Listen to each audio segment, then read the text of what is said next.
Teater Detak Man 1 Lombok Tengah mempersembahkan lakon Nyonya dan Nyonya. Naskah karya Motinggo Bose, sutradara Niati Ningsih.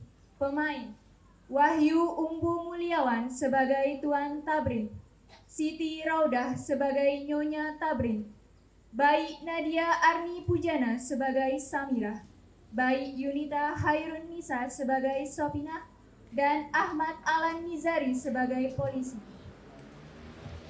Sinopsis: Tuan Tabrin yang melakukan korupsi demi memuaskan keinginan istrinya akan harta. Merasa bersalah karena telah korupsi, ia mencoba menenteramkan diri dengan menikahi wanita lain. Tetapi pada suatu hari, istri keduanya datang ke rumah istri pertama. Karena saking marahnya, istri tersebut memarahi si koruptor. Frustasi, Tuan Tabrin justru menyerahkan diri pada polisi. Inilah pementasan Teater Detak Man 1 Lombok Tengah. Selamat menyaksikan.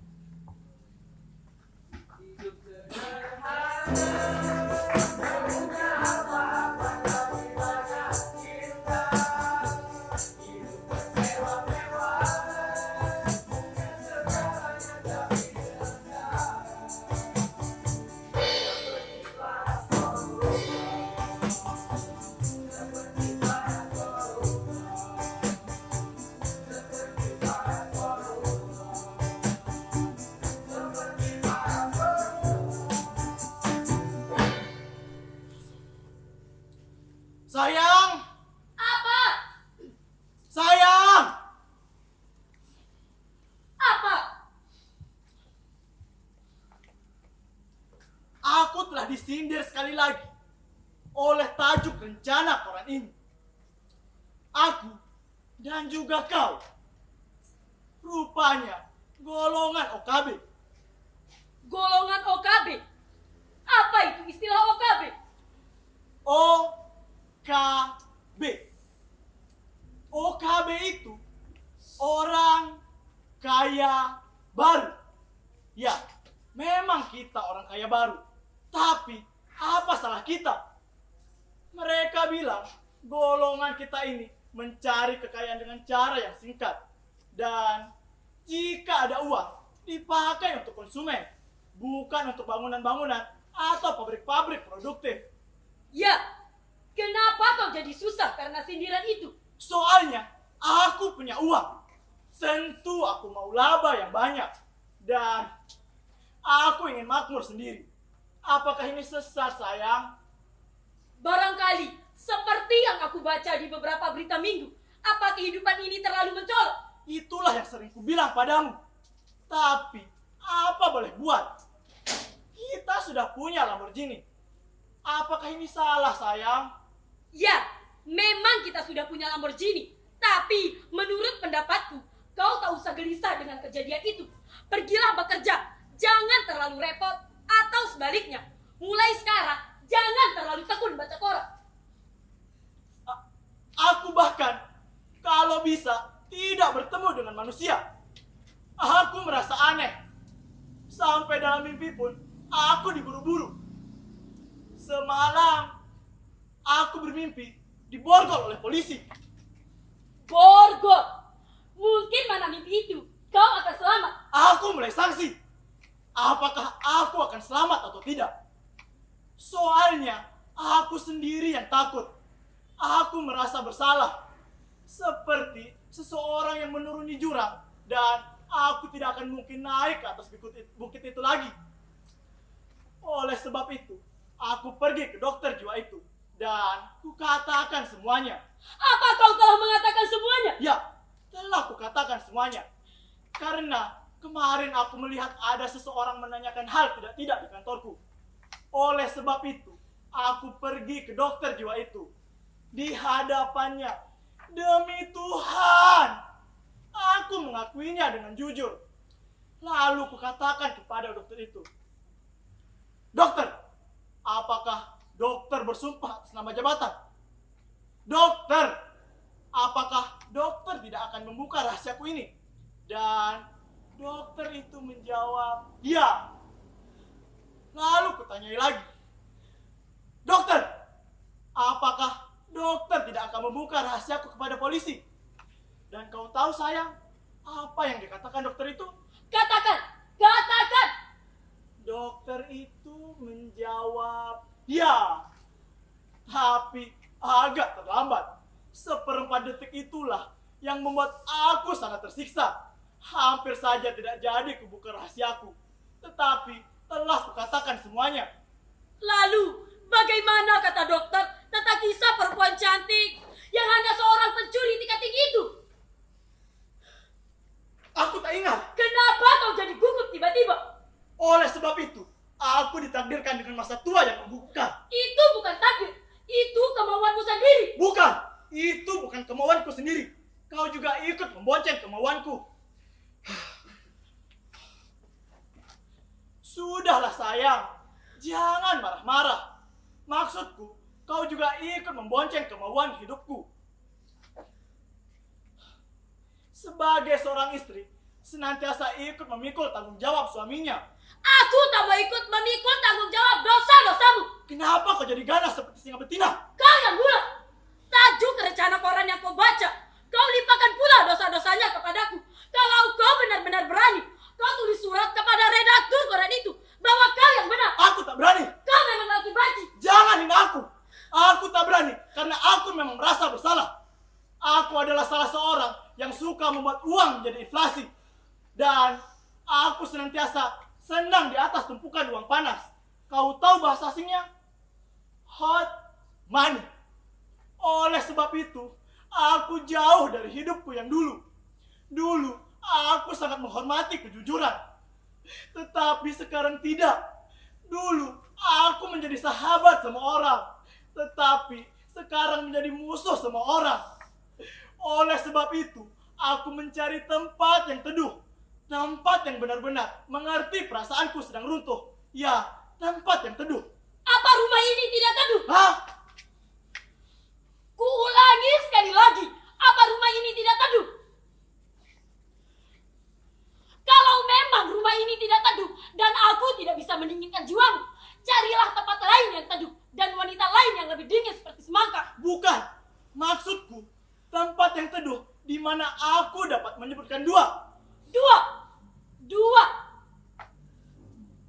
Aku mau tahu dulu siapa orangnya. Cantik. Bukan sayang.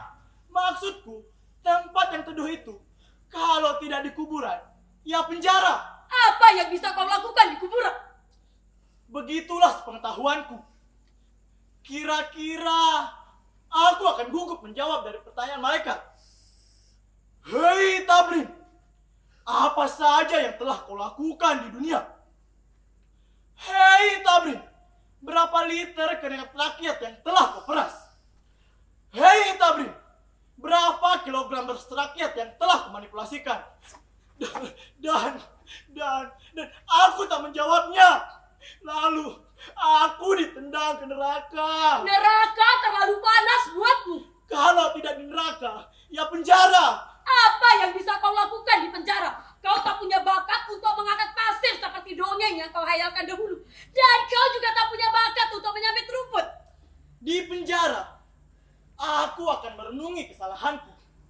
Dan aku juga akan menulis sebuah buku tentang seorang kor sepertiku. Demi Tuhan, aku pusing sekali pagi ini. Janganlah kau tanyai tentang hal-hal menakutkan itu lagi. Mengapa kau? Tidak apa-apa.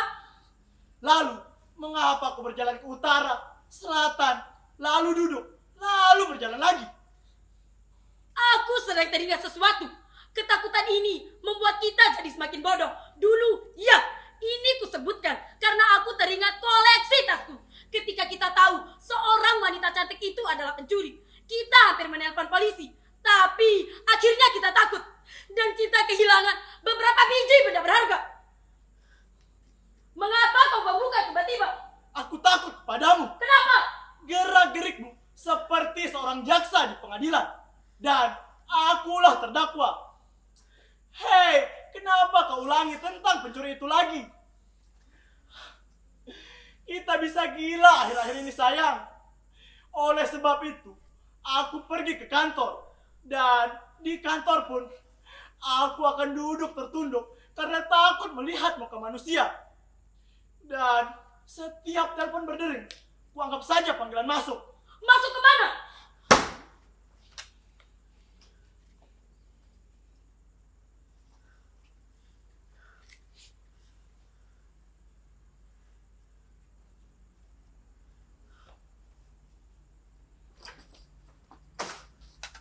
Masuk kemana? Penjara!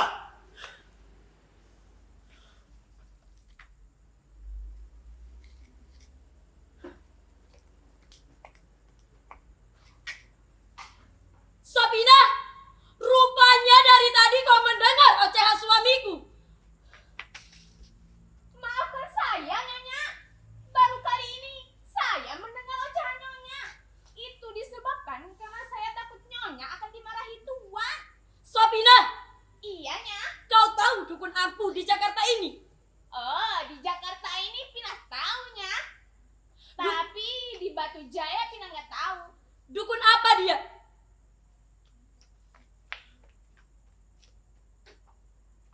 Dukun beranak.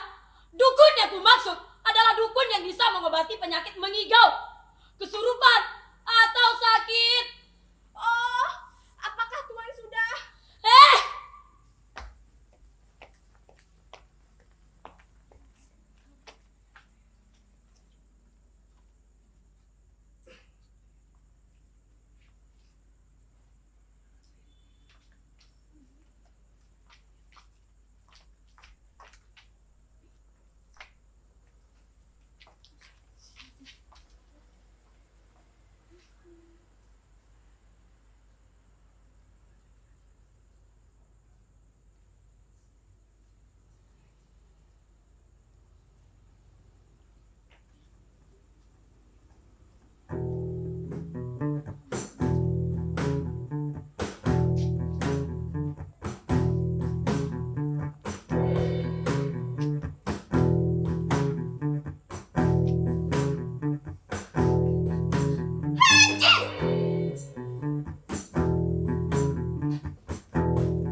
apa kabar Nyonya? Baik, baik, baik. Samira. Siapa? Saya. Samira. Haji. Silakan duduk Nyonya.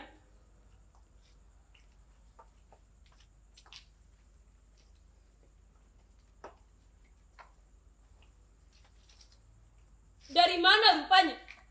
Saya memang mau datang ke sini. Jadi, memang ada rencana buat datang ke sini. Iya, memang ada rencana.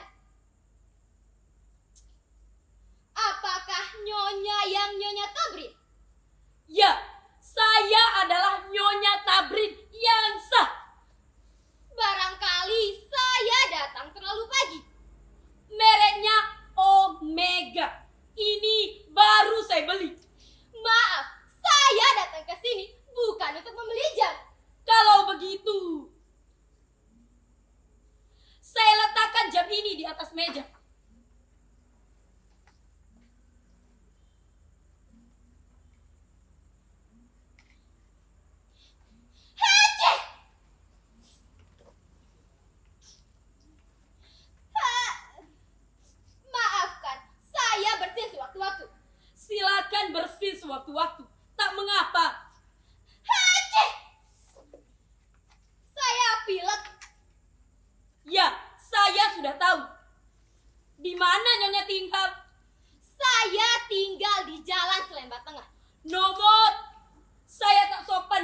nomor rumah.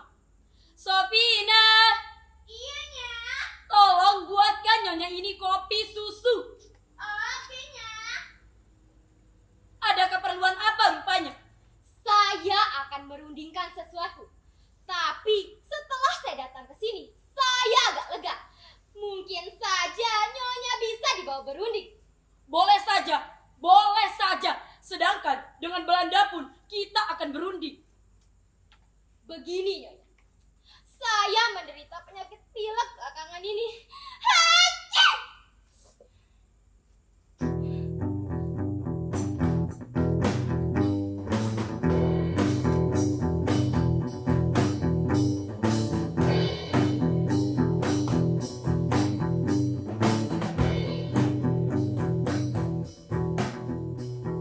Kalau tidak, saya sudah datang ke sini beberapa hari yang lalu. Silakan minum.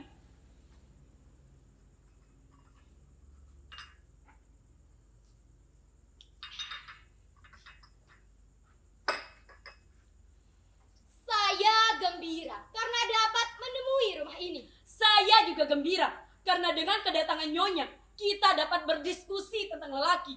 Tetapi memang demikianlah. Saya datang ke sini untuk membicarakan tentang lelaki. Tentang kebohongan lelaki tentunya. Tepat. Haji! Iya, tentang kebohongan lelaki. Tentang seorang suami yang mengaku belum beristri, tapi tiba-tiba dia sudah punya. Begitu. Iya, memang begitu. Kalau dia bilang secara sportif tidak apa. Bagi saya, poligami adalah hal yang wajar. Karena hal ini diperbolehkan agama Islam. Tapi harus dengan syarat-syarat yang dipenuhi. Namun, dia tidak memenuhi syarat sama sekali. Dan lebih dari itu, dia berdosa pula. Nyonya mau kemana? Tunggulah, sebentar lagi akan saya pergi. Nyonya tunggulah di sini sebentar lagi.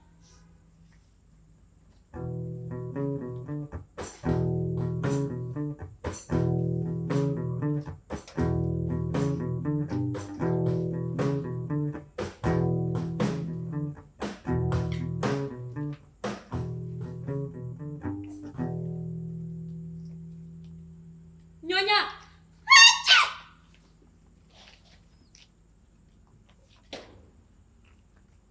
ceritalah semua soal mengenai pengalaman pribadi Nyonya dengan jujur. Nanti giliran saya yang akan bercerita. Baiklah. Haji!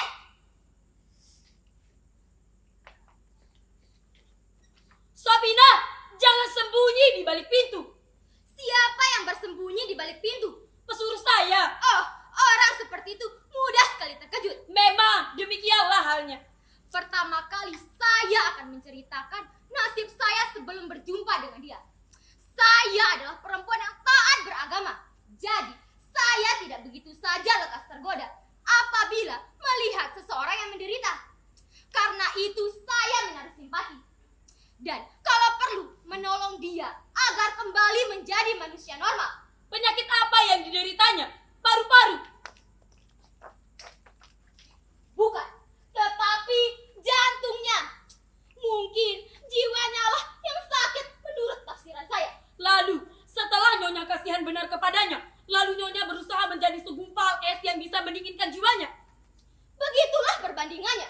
Lalu, apakah Nyonya berhasil menjadi segumpal es yang bisa menyembuhkan orang yang sakit jiwa itu? Maksud saya, orang yang jiwanya sakit itu. Mulanya berhasil. Dan maaf, akhirnya saya tidak hanya menaruh simpati saja. Cinta. Ya, kira-kira begitulah. Apakah Nyonya berhasil mengawininya? Haji! Berhasil Dengan sah. di depan penghulu. Iya, dengan sah.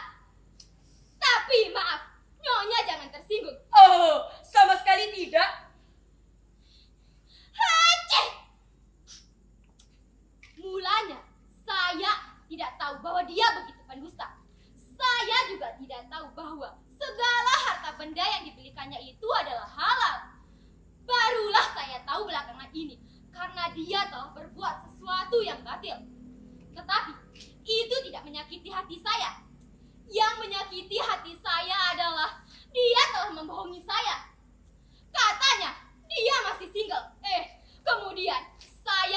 menyimpan foto di dompetnya. Dia mengaku. Itu masih saya maafkan. Kita sebagai wanita punya sifat menyelidiki, iri hati, dan saya tidak luput dari sifat-sifat itu. Saya juga punya perasaan cemburu. Dan perasaan yang demikianlah yang membuat saya datang ke sini. Lalu Saya datang ke sini. Dan disinilah saya menemukan kebohongannya lagi. Katanya istri pertamanya cuman punya rumah kayu, nyatanya gedong. Katanya istri pertamanya tak dibelikan tas, nyatanya punya koleksi tas. Katanya cuman punya kursi rotan, ternyata mebel yang mewah. Semua adalah dusta belaka. siapa yang berdusta? Suami saya. Siapa suami Nyonya? Haceh. Ya, saya mau tahu siapa suamimu. Saya kira Nyonya sudah tahu. Saat saya bercerita tadi, saya pikir Nyonya sudah tahu. Katakan padaku siapa suamimu. Haceh. Maaf, jangan kau menakut-nakuti saya. Saya adalah orang yang mudah sekali terkejut. Suami saya adalah suami Nyonya. Siapa namanya? Nyonya tahu namanya. Dan namanya adalah Tabrin. Betul Tabrin? Iya betul. Bagaimana rupanya? Seperti orang kurang tidur. Ya, betul. Sebentar lagi akan saya telepon si Tabrin itu. Teleponlah. Saya juga tahu nomor teleponnya. Sabina! Iya, Nya.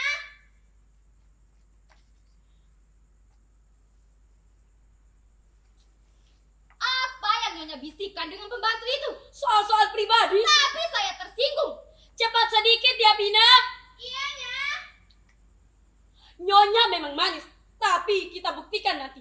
Saya akan menyatakan suatu kenyataan. Menyatakan suatu kenyataan memang tidak salah. Dalam hal ini, kita lihat fungsinya. Dalam pengakuan Nyonya, Nyonya mengaku sebagai Nyonya Tabrin. Saya memang Nyonya Tabrin. Sayalah Nyonya Tabrin. Sayalah Nyonya Tabrin. Tunggu saja saatnya. Tunggu saja saatnya. Baiklah, akan saya tunggu. Jadi maksudmu kau akan menunggu di sini, lalu saya akan pergi memanggil suami saya. Begitu? Ya terserah. Tak mungkin terserah. Dan saya juga tak sudi pergi dari rumah ini. Kalau saya pergi dan meninggalkan engkau sendirian, itu berarti saya memberikan kesempatan. Cukup satu kali saja saya tertipu. Untuk kedua kalinya, saya sudah cukup kapok, kapok dan kapok. Kenapa Nyonya begitu bergelora? Saya memang punya penyakit. Darah tinggi barangkali. Diam kau, tunggu sebentar lagi, polisi akan datang. Tidak apa. Dibawa ke pengadilan pun tidak apa. Pada prinsipnya, saya masih mempunyai hak sebagai istri kedua. Dan saya menuntut hak itu. Oke, saya sudah tahu siasat licikmu dari tadi. Kau membuat darah saya bergelora. Ini memang emosi kaum wanita. Tapi jangan kira saya yang impulsif ini bisa ditipu 2 kali. Kalau dulu saya ditipu karena saya mata gelap, lalu meninggalkan rumah ini, termasuk koleksi tas saya. Tapi sekarang sabar dulu, saya takkan mata gelap begitu lagi. Apa maksudmu dengan kalimat-kalimat ajaib itu? Apa tidak jelas? Apa saya perlu membawakan mikroskop untuk menjelaskan kalimat-kalimat ini? Apa saya perlu menjelaskan kalau kau ini perampok zaman modern? Lucunya. Baiklah. Anggap saja ini lucu. Kalau sebentar lagi diborgol oleh polisi. Panggil polisi kalau kau berani. Si Sopina sedang memanggil polisi, sekaligus memanggil suami saya. Mau tahu? Itulah yang saya bisikan dari tadi. Kira-kira sebentar lagi polisi akan datang. Nyonya, polisi datang. Rasakan! Haceh!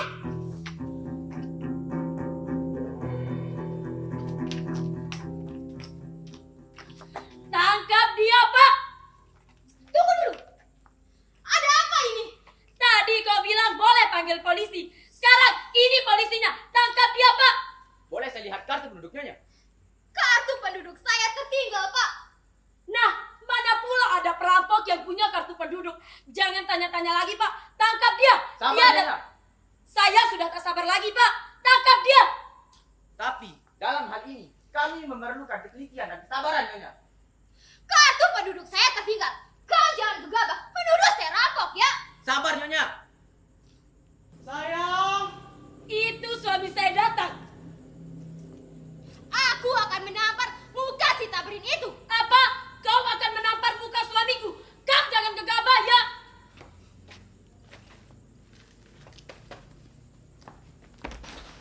suami saya.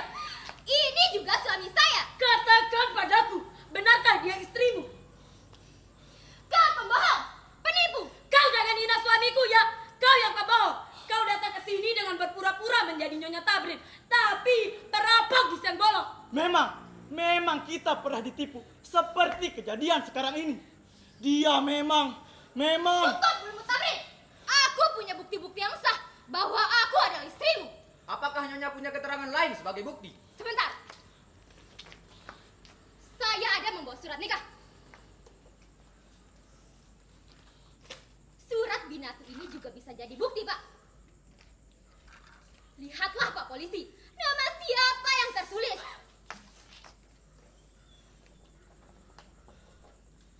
Ini foto kami berdua. Kami berfoto beberapa hari yang lalu di Pasar Senin. Dan bacalah, Pak Polisi. Nama siapa yang tertulis? Ada foto saya dan foto dia di surat nikah ini. Pak, ini bukan perkara kriminal lagi.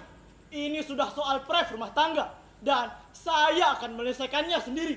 Baiklah, saya akan tunggu di luar. Kalau ada perlu, bisa panggil saya.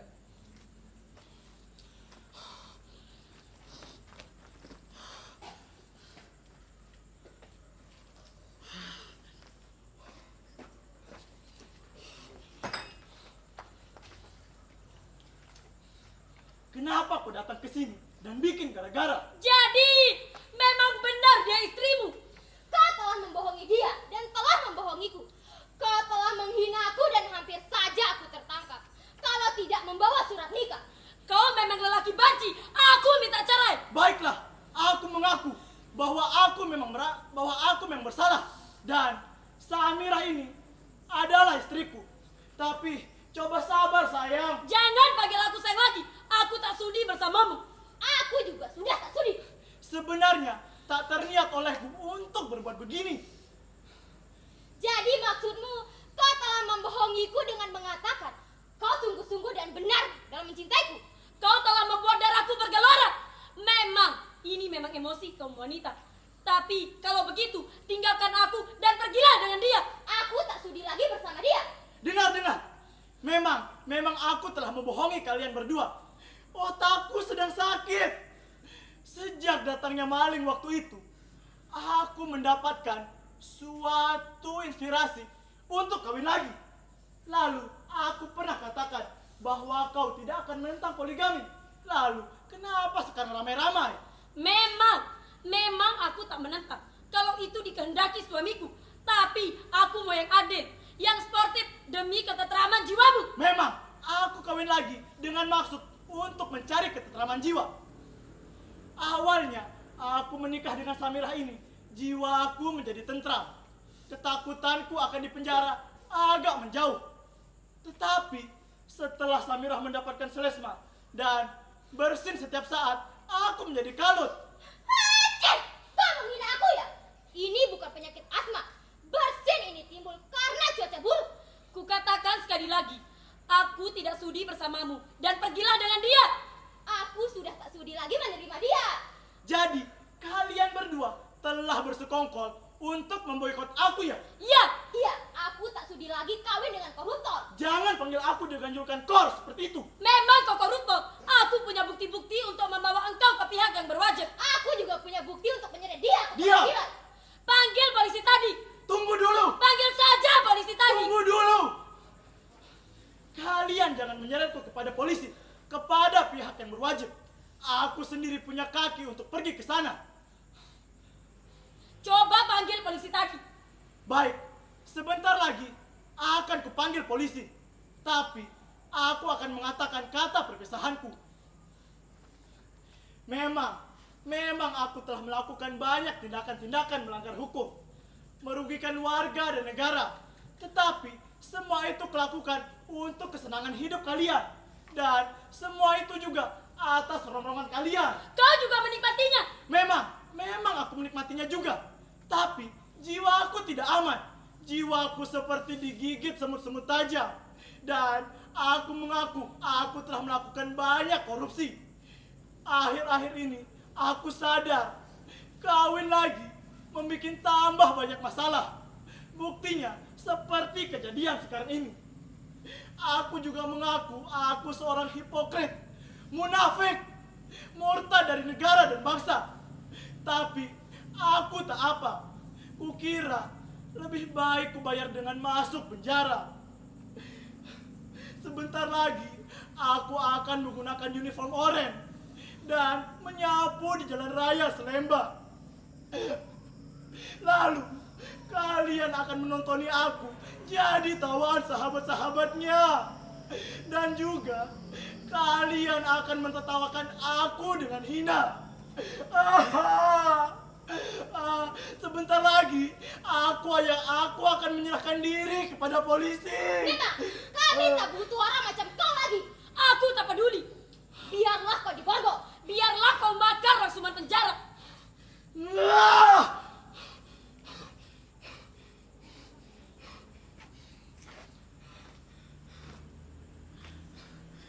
Pak Inspektur Polisi, tangkap saya, Pak. Saya tak beragak jagoan untuk ditangkap seperti ini. Tangkap saya, Pak. Bawalah saya kepada pihak yang berwajib. Tangkap saya, Pak. Biar dia rasakan bagaimana dia menjalankan nasibnya. Kalau untung dia diborgol dengan borgol besi yang beratnya 4 kilo. Biar dia tahu diri, kita sudah dilukainya. Iya, biar dia kapok.